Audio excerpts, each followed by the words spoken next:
everybody. Welcome back to Indiebnb. Tash and Grant here, joined by Mackalie from Atlanta. How are we doing today? We're doing great. How are you guys doing? We're doing fantastic. This is our first one in a while, so we're happy to hop back on the saddle and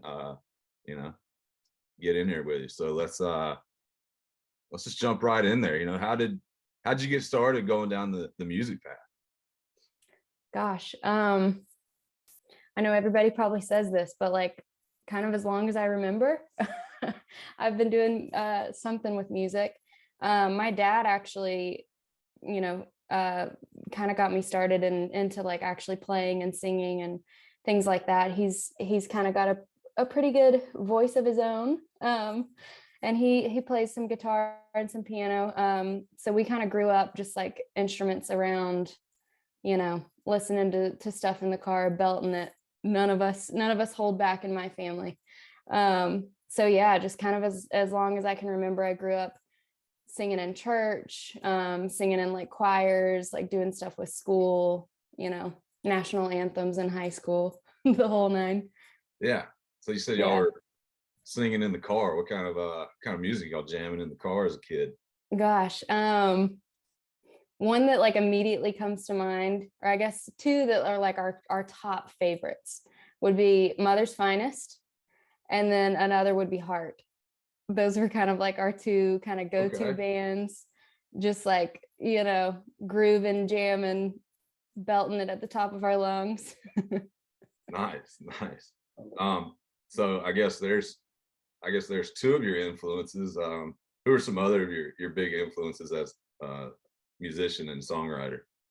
Well, I don't know about songwriting, but honestly, just like falling in love with music and falling in love with like ballads and falling in love with just like pop music. I mean, as a kid, I was like so into pop. And like, I mean, I know we grew up kind of or at least I did, in the era of like Christina Aguilera, like Britney Spears, all of these kind of powerhouse like pop vocalists. That was like my jam. Like for a while when I was like 7, 8 years old, like that's what I wanted to do. Like I was like, I want to be that, so I don't know, as far as like I know a lot of them aren't even writing their own stuff or didn't write their own stuff, but but as far as writing, I'm not sure. But those were like, I mean, Mariah Carey, like just these like all around just like vocalists, like these were especially like my female influences for sure. Yeah, I mean, they were huge. I mean, there's a reason they were huge, because they were very talented. So do you see them showing up at all in your music, like, whether subliminally or intentionally? I mean, there's times, like when I listen back, like I guess I haven't listened to any of that stuff in quite a while, I guess, but when I look at the song structure, I mean, I do see structurally, I guess, some of that in my writing, because it is kind of just like the formula of a pop song, like exactly like the way that you would lay out their songs is similar to the way that I kind of can scope out my own. So I guess in ways, I think I can see some of that in there. Well, yeah, walk us kind of through that. I guess that'd be sort of your writing process. What's kind of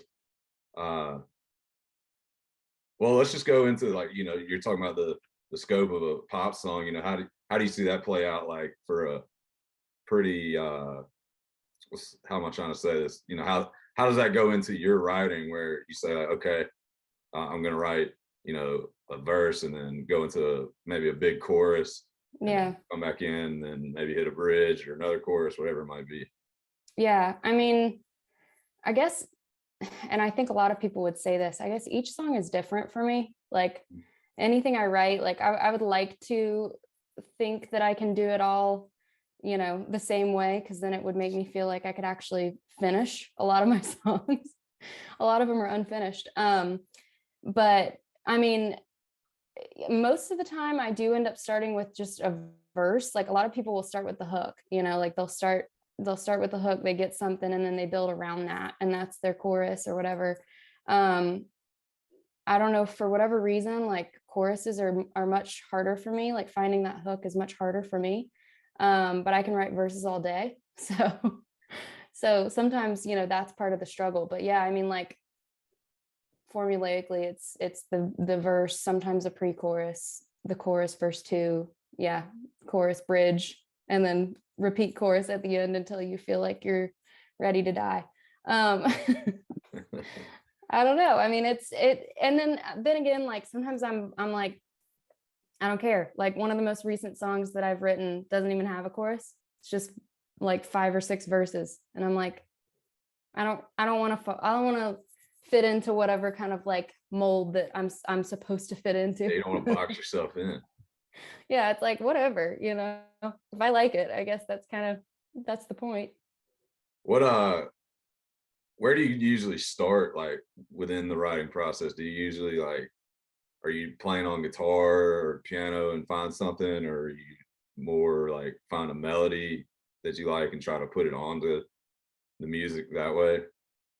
Um, Again, I would say it kind of like depends on the song. Like there's plenty that I've done either way, like, Mhm. both of those things. But I do like, I guess writing wise, I used to like, I would feel like I was paralyzed constantly because I would listen to all this stuff that I'd be like, wow, that's so good.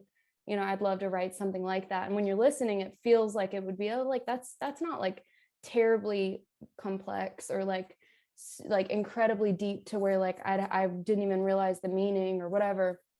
And so you sit down and you're like, okay, where do I start? So I used to get a little paralyzed with that. Um, and one way around that, I started kind of just writing like not necessarily lyrics, but just like words, thoughts, like anything that I could think of. And I had a professor one time, I did like a study abroad program in Italy, and we did jazz music and all kinds of stuff. We talked a lot about writing, songwriting and everything. And he called those ideas and thoughts, that he would call them your germs. So he would say, write down your germs, like just keep like a note in your phone. And like anytime something, you know, hits you, or you think of something in the middle of the car ride, or like in the middle of the night, like there's plenty of times where I wake up and I'm like, let me grab my phone, I got to write that germ down.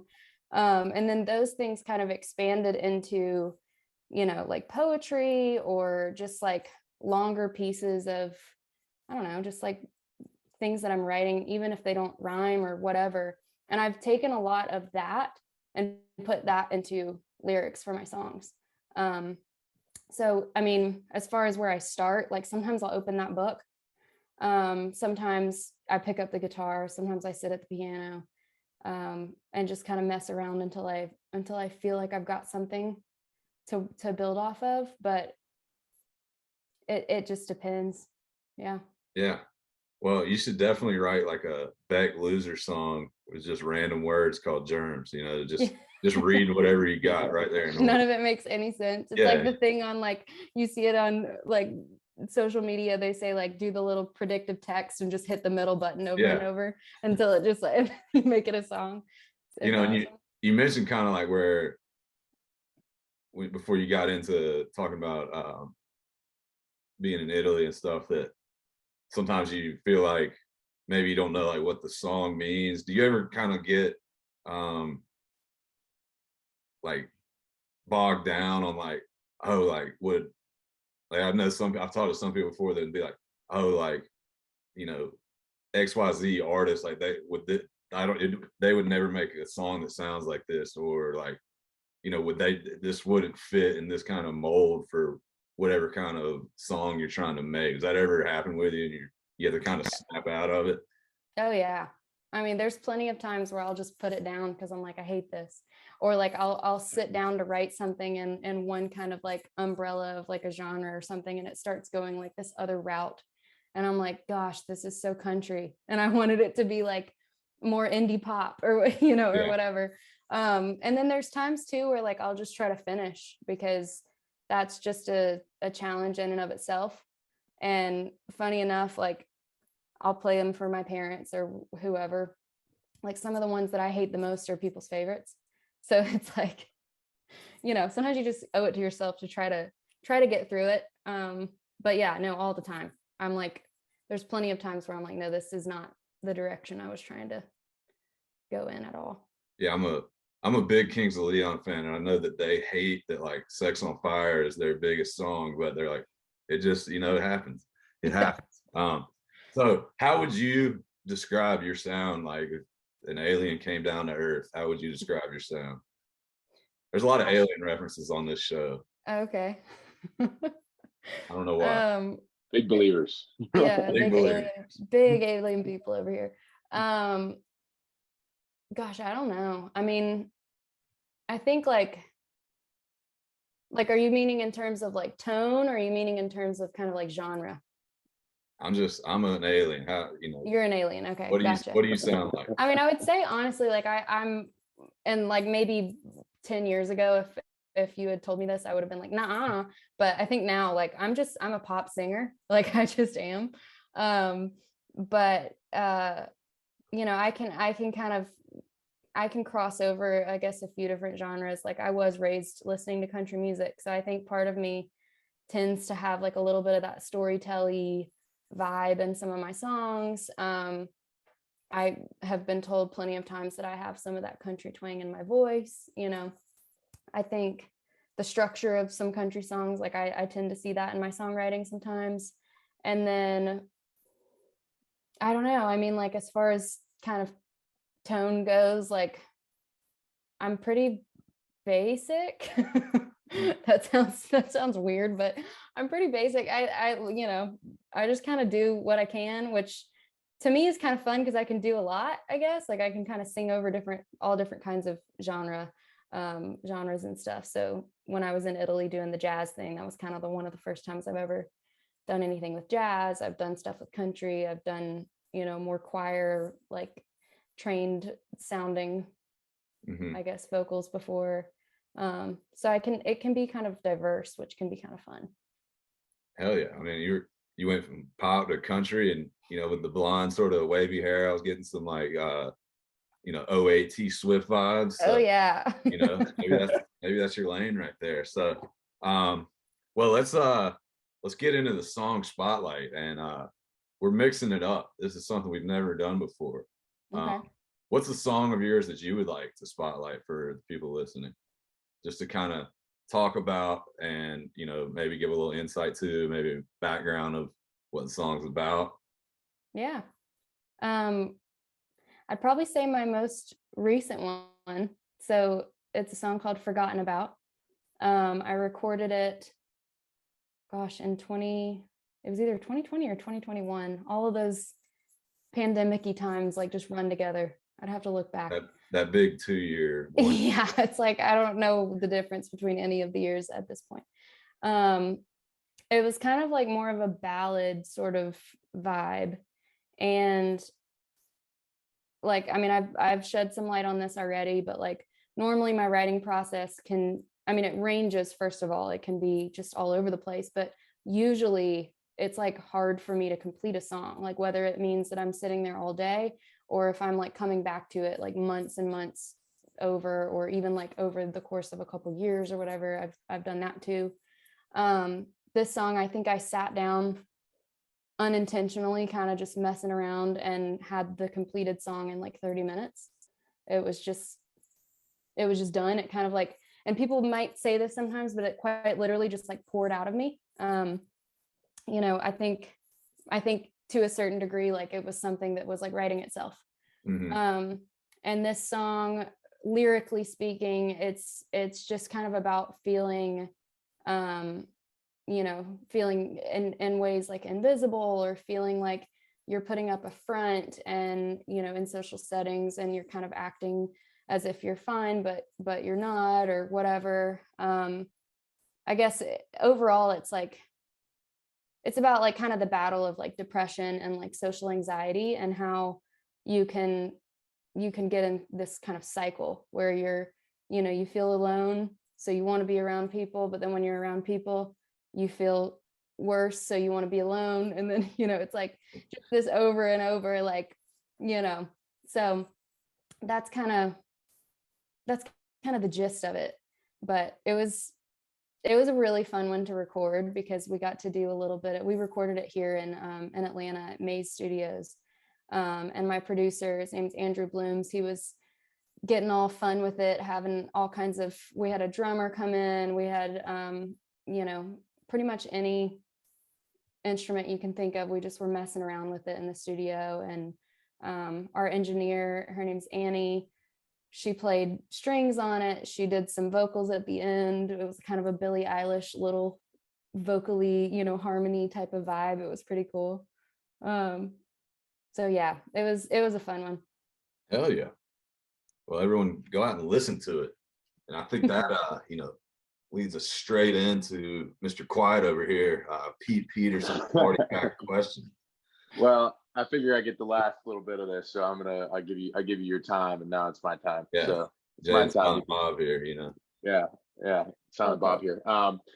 Before we get into Pete Peterson's party pack questions, I want to, you know, talk about your live set or live music, or, you know, where around Atlanta we can find you doing some live stuff. I know you play with our good friend Joe, staff the band every now and then, you know, so talk to me about your live set, live schedule, and if we've never seen you before live, what can we expect? Yeah. You know, it's funny, like the day that COVID shut the world down, it seems like I was playing in a little coffee house, you know, set.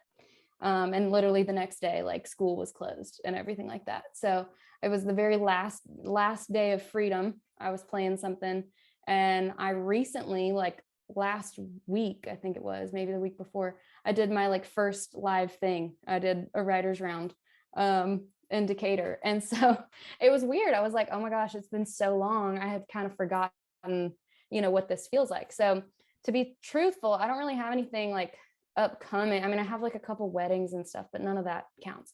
I don't have really that much stuff planned out, but like probably some more writers rounds first, and then yeah, we might get with Joe and staff the band, we might get some stuff going. Most of the time I do like kind of my own stripped down acoustic sets. That's most of the time what you might see me doing. I love doing a good house show. I love doing a little coffee shop, you know, writers round, stuff like that. It's just like much more intimate, much more like engaging. I feel like that's kind of where my heart is at. Gotcha. Well, within the set list, like you know, a lot of it, you have some originals out on Spotify. You know, do you do covers? A lot of your YouTube is covers. So, you know, when I come to the coffee house, can I expect to hear some things that I've never heard before and things I've heard before, or what's the mix there? Yeah, I mean, I'd say like probably 80% is going to be my stuff. Okay. You know, some of them are out, some of them are not. And yeah, I'll throw some covers in. Like I did a little house show one time that was around Christmas time. We did a little Elvis Presley Blue Christmas, which was fun. But yeah, we'll do some covers every now and then. Just kind of, I kind of decide, like, depending on, you know, where I am, what the vibe might be. If it's like a T Swift type of cover vibe, like that's one of the ones I might pull out. Just depends. I like it. For that. Yeah, for sure. Well, we're gonna go ahead and get to it here. Pete Peterson's party pack of questions. It's 20 questions in a row, this or that. Okay. And it starts right now. Cake or pie? Cake. Salad or soup? Salad. Coffee or tea? Coffee. Acoustic or electric? Acoustic. Waffles or pancakes? Waffles. Chips or pretzels? Chips. Is love at first sight real? No. Is magic real? No. Toaster strudels or Pop-Tarts? Oh my gosh, a toasty strudel? I haven't had those in years. Probably toaster strudel. Okay. Sunrises or sunsets? Sunsets. I literally was talking to my mom about this today. Weird. Bagels or donuts? Donuts, 100%. She goes nuts for donuts. Night in or night out? They're both so great. Honestly, probably night in. Okay. All right. If you show up to party, and I've been to a few with you, and I haven't seen you do either of these things. But are you going to do the robot or the worm? Robot. I don't think I can do the worm. Okay. Ranch or blue cheese? Ranch. Would you rather be a ninja or a pirate? Pirate. Scurvy. All right. Aliens, are they real? Yeah, according to you guys. I Yeah. just learned this. Bigfoot, is he or she real? Yep. 100%. All right. Dogs or cats? Dogs. All right. And finally, the final question of Pete Peterson's Party Pack of Questions. Who are some artists we might not know that we need to check out? Ooh, Give me yeah. two. Ooh, 2 artists. Okay. Well, what if you know one of them? Do I have to give you a third? we'll just act like we don't. Oh, okay. Well, I don't think we don't. I think my go-tos right now, like I keep playing them all the time. Lizzie McAlpine. Do you guys actually know her or no? I do not know her. Okay. I didn't know because she's got a pretty big following these days. Another would be Laura Elliott. They kind of run in this same little circle. And Grant, I think you'd, if you haven't checked them out, you'd like them because they kind of run in that same Annie DeRusso, Gatlin. Ooh. Yeah. Some of those, Annie DeRusso, loved her when I saw her open up for Sammy. Yeah.